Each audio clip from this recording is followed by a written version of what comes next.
Saya terus terang saja mengatakan ya, saya udah katakan, kalaupun misalnya pemerintahan sekarang mengajak saya masuk dalam pemerintahan, saya udah tolak hari ini. Untuk yang otonom, saya akan mengatakan tidak, oke? Tetapi saya akan bilang juga sama Anies dan Muhaimin, Anda itu sudah dibantu, sudah ditolong, sudah disupport oleh banyak orang yang berharap Indonesia akan lebih baik dengan Anda.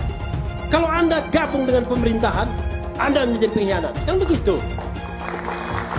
Ini dengar ya, Anies dan Muhaimin, kalau Anda gabung dengan pemerintahan dan tidak mau menjadi oposisi, Anda pengkhianat. Prabowo Gibran telah melanggar hukum. Mereka itu mesti didualisfikasikan dan Jokowi dimajukan, didualisfikasikan. Oke?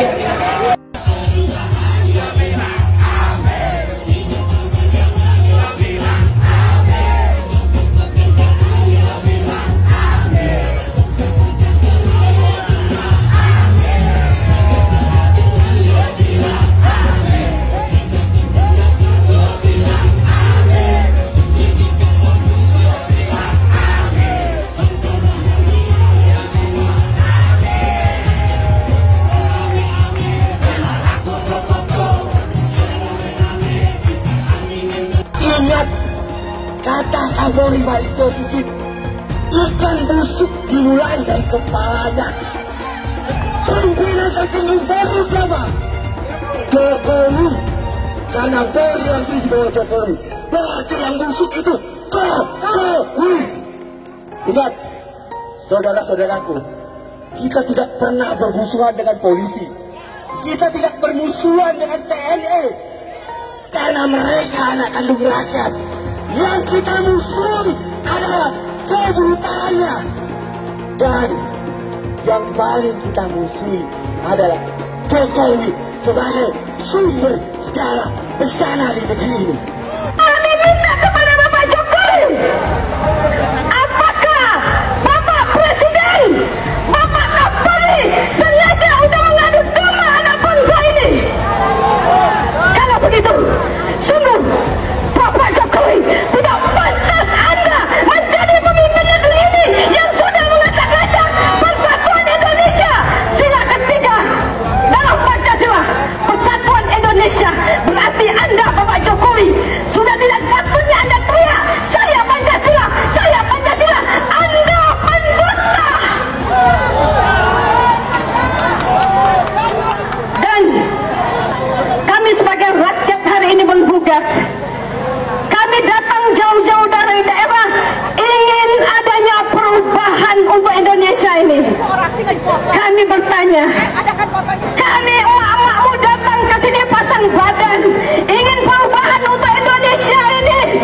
Kami pasang badan untuk meminta pertanggungjawaban kepada Bapak Presiden Republik Indonesia. Pak Jokowi, tolong sampaikan saya bicara dari akar rumput,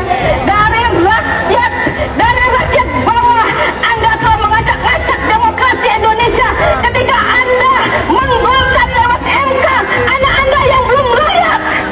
Anak Anda si Gibran, Pak Jokowi, belum pantas untuk menjadi wakil presiden Republik Indonesia ini. Dia masih terlalu muda, belum punya pengalaman, belum punya keilmuan. Hai Bapak Jokowi, seharusnya Anda malu. Kenapa Anda sendiri gagal menjadi Presiden Republik Indonesia? Hari ini kami mama, ekonomi susah. Dan Anda juga bersama menteri-menteri Anda mempersilahkan banyaknya TKA Cina masuk ke Indonesia. Sementara anak-anak kami banyak pengangguran. Sekali lagi, hari ini kami dari akar rumput akan teriak. Kami akan teriak, Bapak Jokowi, Anda sudah gagal menjadi Presiden Republik Indonesia. Selayaknya Anda mundur.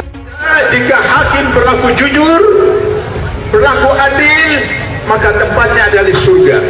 Tapi ketika hakim berlaku tidak adil, tidak jujur, tempatnya ada di neraka. Sebelum neraka di akhirat, masuk dulu neraka di dunia, yaitu di penjara Cipinang.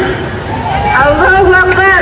Oleh karena itu, maka saya berharap kepada Bapak Ibu sekalian, sampai tanggal 22 lagi MK harus memutuskan siapa yang bersalah, siapa yang benar.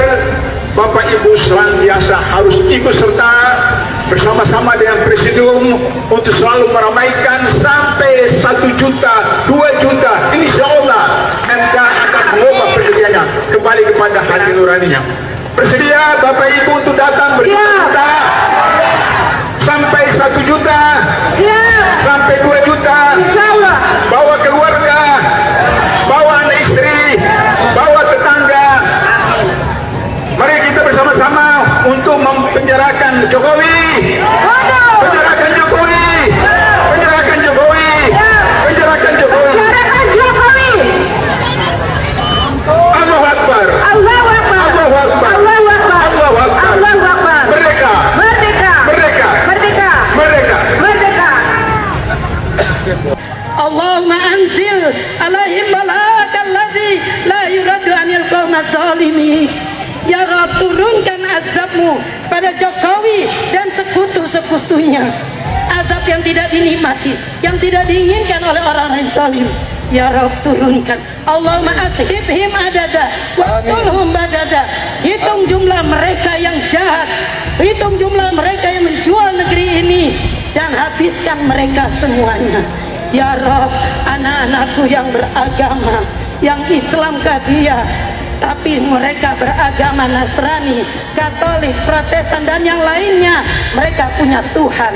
Tapi Jokowi, dia tidak punya Tuhan. Mereka punya Tuhan, tapi Jokowi, dia tidak punya Tuhan. Saudaraku, anak-anakku, saya sengaja menyempatkan datang. Usia saya sudah 74 tahun lebih 2 bulan. Saya khawatir anak cucu saya tidak punya negeri nantinya, karena negeri ini akan dikuasai oleh Cina dengan tentara-tentaranya sudah banyak. Di Morowali bertengkar tentara Indonesia, tenaga kerja Indonesia dengan tenaga kerja Cina, yang mati anak Indonesia 100 orang, Cina cuma 1 yang ditangkap dan dipenjara anak-anak kita tenaga kerja Indonesia. Saya menangis. Ini negeri siapa? Anakku, saudaraku, tentara, polisi, bangkitlah, sadarlah, minta pada Allah, datangkan kesadaran pada para ABRI. Kalian jangan membela yang salah. Kita pemilik negeri ini, bukan Jokowi dan keluarganya. Jokowi adalah antek-antek komunis. Antek-antek komunis.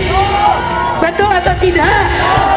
Ayahnya adalah ajudan Aidit, dan ternyata sidang demi sidang mengadili tentang ijazahnya, dia tidak pernah kirimkan ijazah aslinya. Tandanya apa itu? Jadi saatnya dia harus turun, masukkan penjara, dia harus mendapatkan hukuman yang sebesar-besarnya. Kita semua harus bangga jadi orang Indonesia. Ya, kita kritik bangsa kita, tapi kritik yang membangun. Jangan kritik merasa semua jelek, semua jelek. Kalau jelek pindah aja ke dari Indonesia. Ya, saya suka kesel juga kadang-kadang, bilang ini kurang Allah. Aku tanya juga, saya lihat sekarang, dulu waktu dia jadi pejabat apa kerjanya? Tak jelas juga. Sekarang jejak digital kamu kan kelihatan. Jangan sombong lah kau, bicara kritik-kritik kau, you have done nothing. Atau mungkin gak ada renown, kau tuh juga mencuri waktu kau menjabat. Masih terus kita perbaiki di sana sini. Kalau sempurna ya pasti belum. Kalau sempurna kau di surga aja nanti. Siapa yang mau di surga juga silakan. Dari sekian banyak penyampaian aspirasi, dari berjilid-jilid diskusi, belum ada solusi untuk negeri ini. Maka kami emak-emak atas nama aliansi masyarakat yang peduli dengan negeri ini, tidak ada jalan lain bahwa pemimpin yang rusak, pemimpin yang tidak tahu malu, hanya satu caranya, yaitu semuanya duduk di kantor DPR itu, duduk di sana, kuasai data dan minta kepada Puan Maharani untuk bukan memakzulkan Jokowi, tetapi lengserkan Jokowi, mundur Jokowi dari sebagai pemimpin. Apa gereja? Ini apa? Kok saya agama Islam Betawi. Kita dibohongin selama 10 tahun, pembohong lagi. Ada apa dengan gereja, Pak? Masalahnya Jokowi itu Cina banyak. Kita dibudakin zaman Soeharto, Cina lagi, jangan sampai Cina lagi. Nah, itu rasis itu. Zaman Soeharto nggak ada kecurangan. Sah, presiden, ini pembohong. Bohongin rakyat tau nggak? Jokowi itu apa sih? Jokowi itu apa? Ya Allah, dia itu seperti boneka golek, ditata ke sini ditata ke sini tapi sebenarnya lebih pinter anak saya loh. Bener apa enggak? Lebih pinteran anak saya, anak TK. Masa 1 ditambah 1 berapa? Dia bilang 11. 1 ditambah 1 ya 11. Otaknya di mana? Otaknya di mana? Goblok kalian, tolol kalian. Ngaku profesor. Masa 1 tambah 1 kok 11? Goblok apa enggak? Tolol apa enggak? Saya menentang politik identitas karena bagi saya politik identitas dengan membawa-bawa agama itu mempermainkan agama. Kepada orang banyak katanya ngajak-ngajak, kalau ikut saya masuk surga, nyoblos saya masuk surga, tidak nyoblos saya neraka, tidak berhak disalati kalau mati misalnya. Ini mempermainkan agama. Emang yang punya surga kelompoknya pendukung Pak Anies? Hah? Iya. Ngapain lama-lama di dunia? Ngapain? Kalau katanya dijamin masuk surga, Pihak kami 01 sudah menang, tapi dicebongkan. Biadab KPU, biadab KPU. Jangan tengah-tengah KPU. Kalian keluar. Jangan jadi pecundang. Kalian tuh pecundang.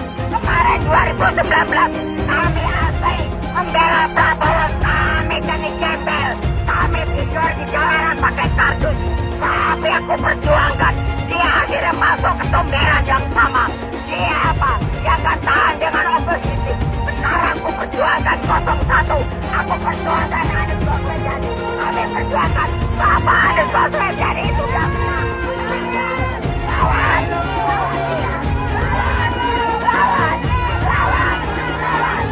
Hai KPU. Dengarkan suara hati rakyat. Jangan pernah membuka pembicaraan atau berdebat dengan pendukung 01. Karena capek, beneran capek. Mereka itu kalau berdebat nggak apple to apple, selalu bawa-bawa agama. Seolah-olah mereka mengkotak-kotakan dirinya sebagai pendukung dengan agamanya yang kuat dan lebih soleh daripada pendukung paslon-paslon yang lain. Jadi kan percuma ya, kalau kita berdebat pun tidak debat yang nyambung. Kan mereka ini kemarin bilang bahwa Anies Baswedan ini Imam Mahdi. Terus kemarin kampanye juga bilang bahwa Malaikat Jibril sudah merestui Anies Baswedan ini sebagai hambanya Allah yang ditunjuk untuk memimpin negara ini. Nanti lama-lama mereka dipanggil sama malaikat Israel. Suara Anda jangan mau dibeli. Itu menguntungkan oli. Marilah kita tegakkan demo. Indonesia bukan milik dinasti. Indonesia bukan milik. Belok. Dan pilih Anies masuk neraka. Ya, emangnya Anies malaikat? Emangnya Anies Allah? Dia juga belum tentu di belakang kita mah. Kan anaknya aja boro-boro pakai jilbab ini. Anaknya aja nggak pakai jilbab. Nih, masalah surga dan neraka hanya Allah yang tahu. Barangkali jangan salah, Prabowo kan haji. Jangan merasa dia paling hebat. Jangan memberikan agama. Kita capres-capres aja. Nasional. Gitu. Indonesia aku maju. Jaya nggak? Sekarang berubah. Apa yang dirubah? Purwakarta ya Purwakarta aja, nggak bisa ada jadi yang lain-lain. Harus maju. bukan dirubah, dimajukan. Ya nggak? Capek-capek belajar agama, capresnya Imam Mahdi. Mudah-mudahan aja. Rugi dong. Yaitu Abah mengutus 1000 malaikat. 1000 malaikat. Dari 1000 malaikat, yang satu malaikat membawa 1000 malaikat. Berapa itu di sebelahnya? 1 juta. Kita akan mencoblos pilihan Allah dan Rasulnya. Siapa Imam Mahdi? Profesor Dr. Anies Rashid Baswedan. Itu Imam Al-Mahdi. Al-Imam Al-Mahdi 2024 memenangkan Anies Baswedan. Kenapa? Imam Mahdi. Semua sedunia kalau haram tidak mendukung Anies untuk Presiden Indonesia 2024, Dajjal. Kalau tidak memenang Anies Baswedan untuk Presiden, Dajjal. Catat itu, amin menang wajib, amin kalah dosa. Secara eksplisit ditulis dalam Al-Quran. Quran surah Al-Qasas ayat 26, Quran surah Asy-Syu'ara ayat 107, 125, 143, 162, 178, 193. Quran surah Ad-Dukhan ayat 18, ayat 51, Quran surah At-Takwir ayat 21, dan Quran surah At-Tin ayat 3. Tepuk tangan untuk kemenangan, amin. Amin menang, amin kalah. Catat itu, amin menang wajib, amin kalah dosa. Kata amin disebut 14 kali di dalam Al-Quran, terdapat di dalam 8 surah. Insya Allah ini menjadi isyarat bahwa pada tanggal 14 Februari 2024 Bapak Anies akan menjadi presiden yang ke-8 dan Pak Muhaimin akan menjadi wakil presiden yang ke-14. Tepuk tangan. Amin menang, amin kalah dosa.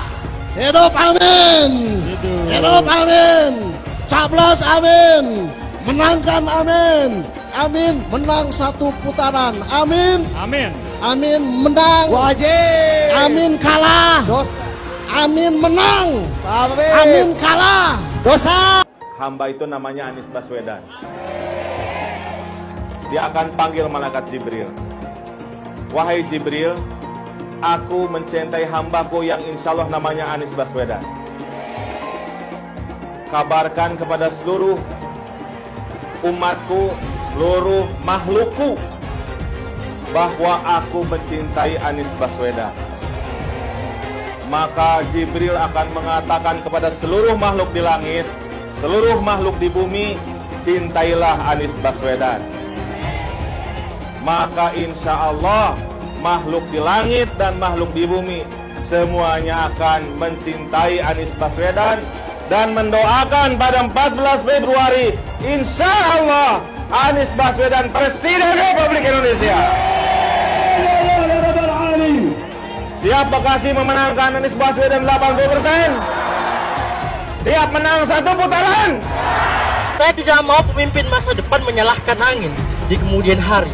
Anda kalau nyindir lain kali jangan pakai angin, Mas. Mau bilang lagi, jangan salahkan angin. Saya kan sampaikan soal angin ya kemarin. Angin tak ada KTP-nya. Angin itu bergerak dari sana sini. Ketika polutan yang muncul dari pembangkit listrik tenaga uap mengalir ke Jakarta, maka Jakarta punya indikator, karena itu Jakarta mengatakan ada polusi udara. Ketika anginnya bergerak ke arah Lampung, ke arah Sumatera, ke arah Laut Jawa, di sana tidak ada alat monitor. Ada orang yang bilang jangan cerita soal angin, maka dia tidak menghormati ilmu pengetahuan. Pancasila Soekarno, ketuhanan ada di pantat. Anak Tuhan dari mana? Kalau Yesus anak Tuhan, bidangnya siapa?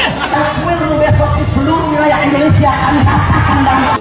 Iblis hanya menggoda orang yang beriman. Makanya jarang-jarang orang kafir kerasukan setan. Yang kerasukan setan itu orang baik-baik. Jarang, saya belum pernah nengok Cina kerasukan setan. Pernahkah Ahok itu kerasukan setan?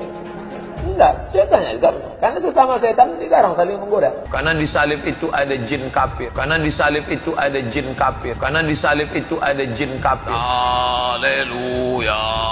Kepalanya ke kiri apa ke kanan? Kepalanya ke kiri apa ke kanan?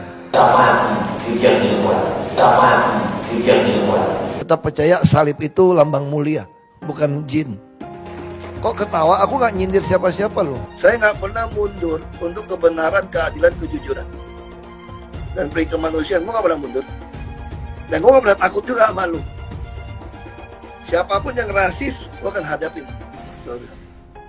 Karena rasis itu tidak berperi kemanusiaan. Sama saya ditanya dulu kan, kamu nyesel nggak statement kamu di Pulau Seribu sehingga masih masuk penjara?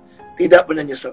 Karena saya mengatakan kebenaran. Anies menuduh Jokowi melakukan penjegalan. Padahal Anies lupa pada rekam jejaknya sendiri di tahun 2017, di mana Anies melakukan penjegalan terhadap Ahok. Semua cara dilakukan, termasuk melakukan politik identitas berbasis agama, sampai-sampai menggunakan kelompok FPI, HTI, dan kelompok intoleran lainnya. Sudah barang pasti, Anies tidak akan melanjutkan program-program Jokowi. Legasi-legasi dari Pak Jokowi akan dihancurkan oleh Anies. Programnya akan diacak-acak oleh Anies Baswedan. Lihat Jakarta, hancur semua. Semisalnya Anies menang, maka Ibu Kota Baru atau IKN nggak akan jalan. Pembangunan akan di-stop. Kita bisa melihat rekam jejak Anies saat menjabat di Jakarta selama 5 tahun. Tidak ada satupun janji yang dipenuhi dan tidak ada kinerja yang bisa dibanggakan.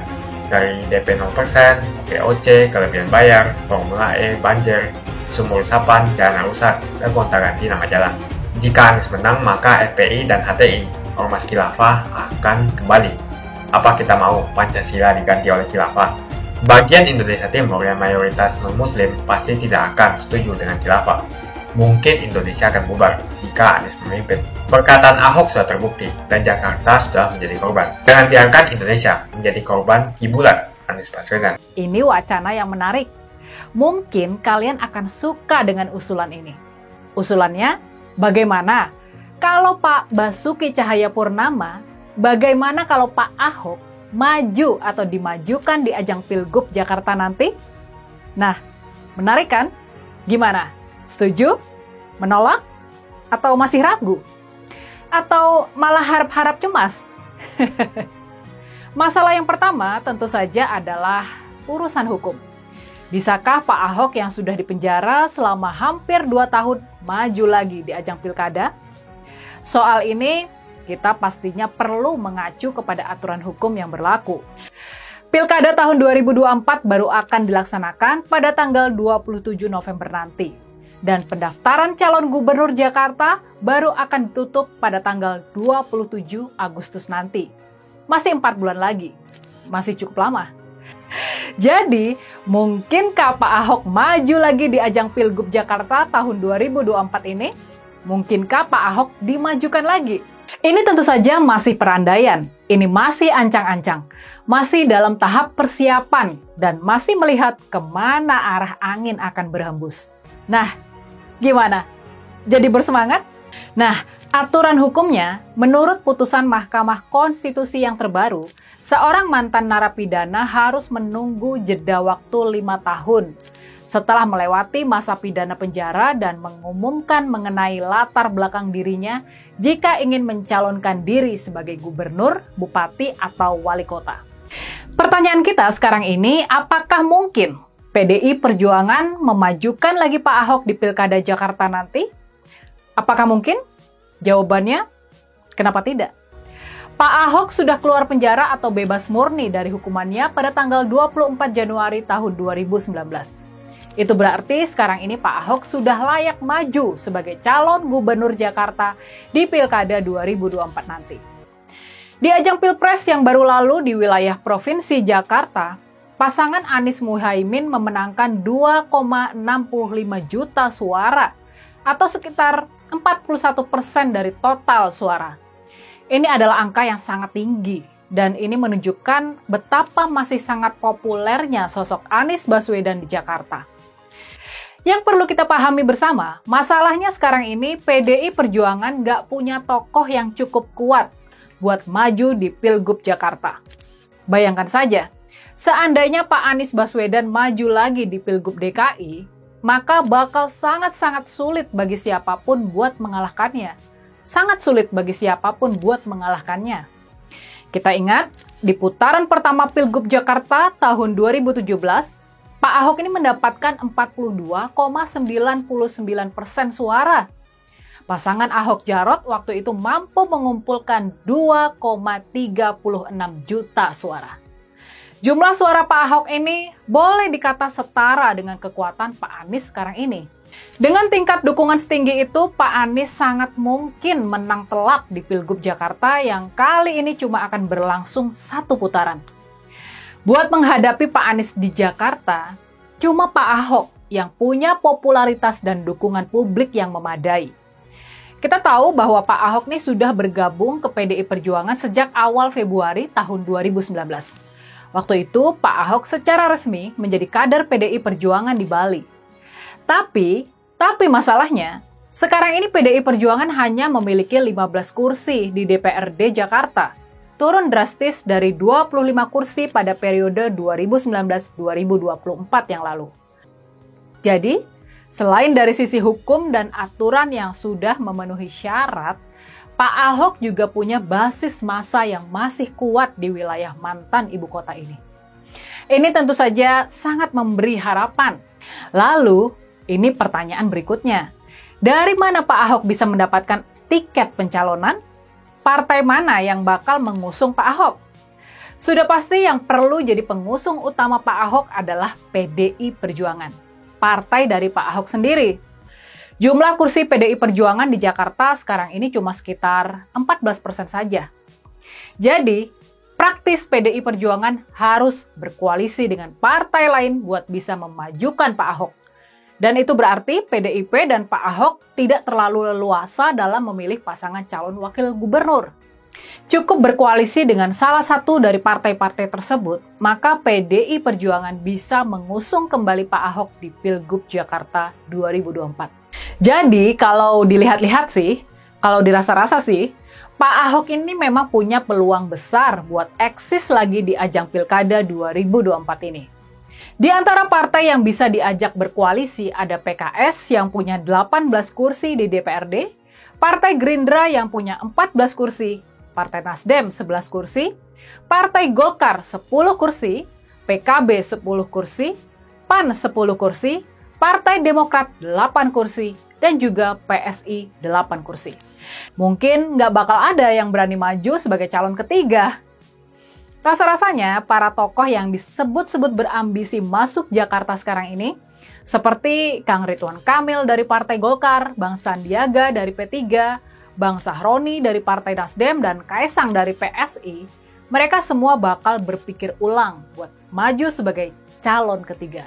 Dan kalaupun masih mau dipersoalkan, masa tahanan penjara selama 2 tahun sudah jadi masa penebusan dosa atas, katakanlah, kekeliruan Pak Ahok sebelumnya. Pak Ahok sudah membayar lunas kekeliruannya. Bila Pilgub Jakarta jadi menghadirkan pertarungan ulang Pak Anies versus Pak Ahok, boleh dikata para calon lain bakal dibuat ciut sama pertarungan para gajah ini. Jadi gimana? Kita ikut berharap PDI Perjuangan bakal memajukan lagi Pak Ahok di Pilgub Jakarta tahun 2024 ini? Lihat saja misalnya di Jakarta. Anies menghancurkan semuanya. Legasi-legasi dari Pak Jokowi akan dihancurkan oleh Anies. Programnya akan diacak-acak oleh Anies Baswedan. Wajar-wajar saja jika Jokowi dalam pusaran ketakutan ketika masa kekuasaan berakhir di tahun 2024. Sudah barang pasti, Anies tidak akan melanjutkan program-program Jokowi. Semisalnya Anies menang, maka Ibu Kota Baru atau IKN nggak akan jalan. Pembangunan akan di-stop. Legasi-legasi Jokowi akan hancur. Anies menuduh Jokowi melakukan penjagalan. Padahal Anies lupa pada rekam jejaknya sendiri di tahun 2017, di mana Anies melakukan penjagalan terhadap Ahok. Semua cara dilakukan, termasuk melakukan politik identitas berbasis agama, sampai-sampai menggunakan kelompok FPI, HTI, dan kelompok intoleran lainnya. Anies Baswedan sampai nekat berkoalisi dengan ormas preman berjubah agama. Di tahun 2024, Anies Baswedan akan kembali menggunakan strategi di tahun 2017.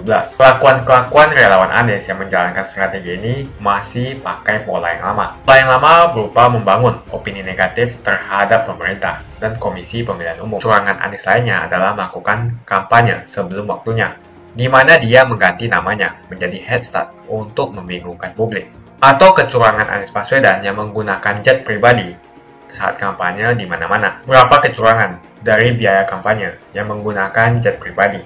Apakah ini datang dari korupsi BTS yang dilakukan oleh Menkominfo dari Partai Nasdem? Tak main-main kecurangan maling atau korupsi yang dilakukan oleh Johnny G. Plate adalah sebesar 8 triliun rupiah. Suka tidak suka, senang tidak senang, sadar atau tidak sadar, pola Anies Baswedan ini sudah basi. Nampaknya para relawan Anies sudah tak punya cara atau metode lain dalam berkampanye sehingga memainkan strategi playing victim. Memang basi sih strategi ini, tapi sangat terbukti ampuh, apalagi jika ditambahkan dengan jualan isu agama. Kita bisa melihat rekam jejak Anies saat menjabat di Jakarta selama 5 tahun. Tidak ada satupun janji yang dipenuhi dan tidak ada kinerja yang bisa dibanggakan. Dari DP 0%, OPOC, kelebihan bayar, Formula E, banjir, sumur resapan, jalan rusak, dan gonta-ganti nama jalan. Diketahui Anies pun masih berhutang 100 miliar kepada Sandiaga Uno, dan sampai saat ini belum dibayarkan. Untuk jadi gubernur saja, Anies sampai berhutang 100 miliar kepada Sandiaga Uno, dan belum dibayarkan. Apalagi jadi presiden, berapa triliun yang akan Anies hutangkan? Dan bagaimana Anies bisa membayar utang triliunan itu? Apakah Indonesia siap untuk dijual? Jika Anies menang, maka FPI dan HTI, Ormas Khilafah, akan kembali. Apa kita mau Pancasila diganti oleh Khilafah? Bagian Indonesia Timur yang mayoritas non-Muslim pasti tidak akan setuju dengan Khilafah. Mungkin Indonesia akan bubar jika Anies memimpin. Perkataan Ahok sudah terbukti dan Jakarta sudah menjadi korban. Jangan biarkan Indonesia menjadi korban kibulan Anies Baswedan. Begitu saja opini saya tentang Anies Baswedan. Bagaimana opini kalian? Tuliskan di kolom komentar. Pastikan kalian semua menekan like di video ini. Dan jangan lupa bagikan video ini ke teman dan family Anda supaya mereka semua mengetahui tentang informasi ini. Tekan tombol subscribe dan bunyikan lonceng notifikasi supaya kamu tidak ketinggalan.